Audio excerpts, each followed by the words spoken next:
another one? Oh. Yeah. That's my question.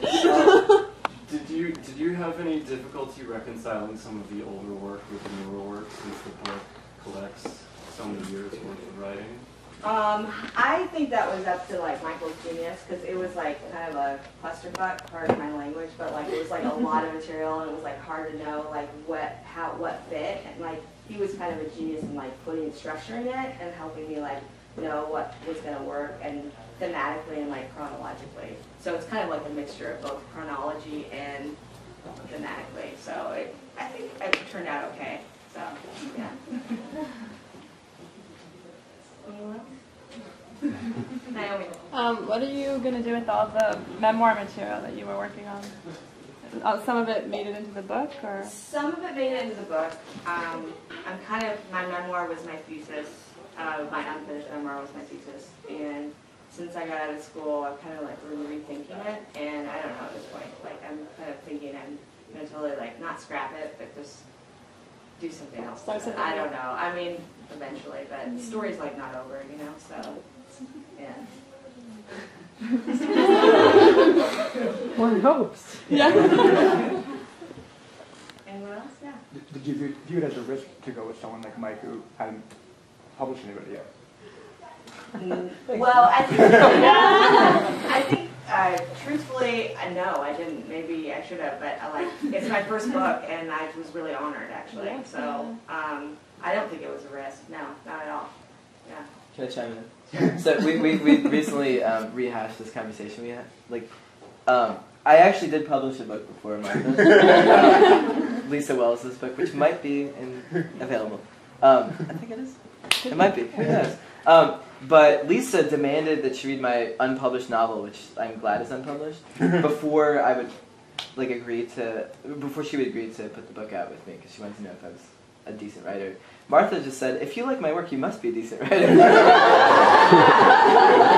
And it's literally only been like the last month that she's ever really read any of my stuff.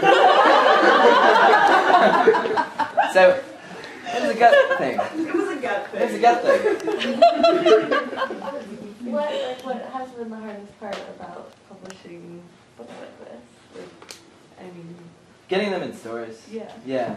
I think the editing and design and all that stuff is so fun, but a store like this that is willing to put on an event and take copies is amazing compared to, City Lights, for example, is only ordering from distributors, and we don't have a distributor, so this book isn't available. Yeah. Yeah, and that's just really, it beats you down, where you're like, I don't want to talk shit, but, City Lights has a reputation of being supportive of small presses. And do you guys put it on Amazon? no, I'm really stubborn. So Martha will eventually have books on Amazon with a different price. It's a long conversation. Yeah. So you're getting a lot of press, right? Yeah. There's a lot of I'd rather sell books through our website and bookstores that are willing to, Have you created your book as an ebook though? No.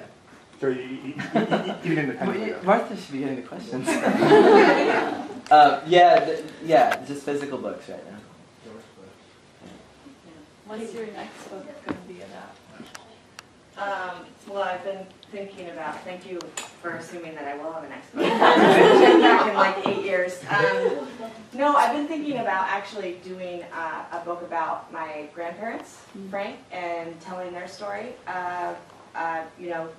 Getting married at 15 and 16, separating for 50 years and coming back, and kind of what happened in between. And it's going to be hard. I think it's going to be really hard because it'll be based on interviews. And also I've realized that my grandmother is not as comfortable as I am sharing everything, little thing in her life that's embarrassing. So we'll just see how it works out. But I think that's probably what it's going to be.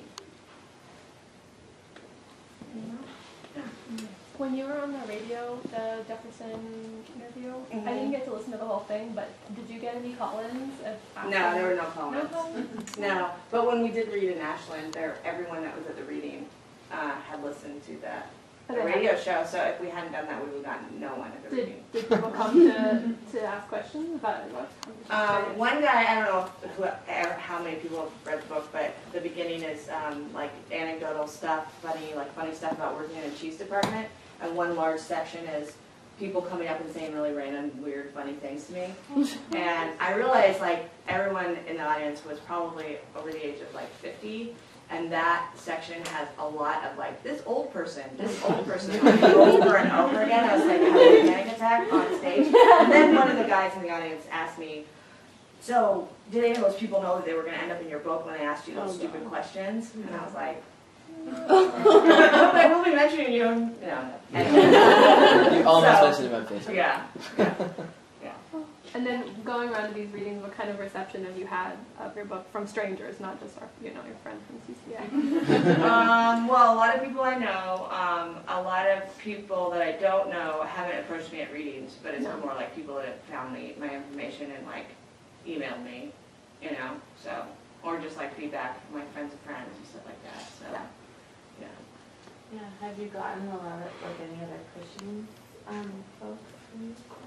Well, who was just telling me that their sister's friend, Jordan Carnes, was just saying that her mother's friend had Cushing's and loved the book. And then I know one other person in Portland that had Cushing's. She's read the book and loved it. And we're actually trying to do some kind of like joint thing with the Cushing's Research Foundation. They haven't gotten back to us yet. But hopefully, like, that's kind of like my hope, like deep down is like other people that have had the disease will like read the book and find some kind of comfort in it. Anyone else? Thanks everybody so much for coming.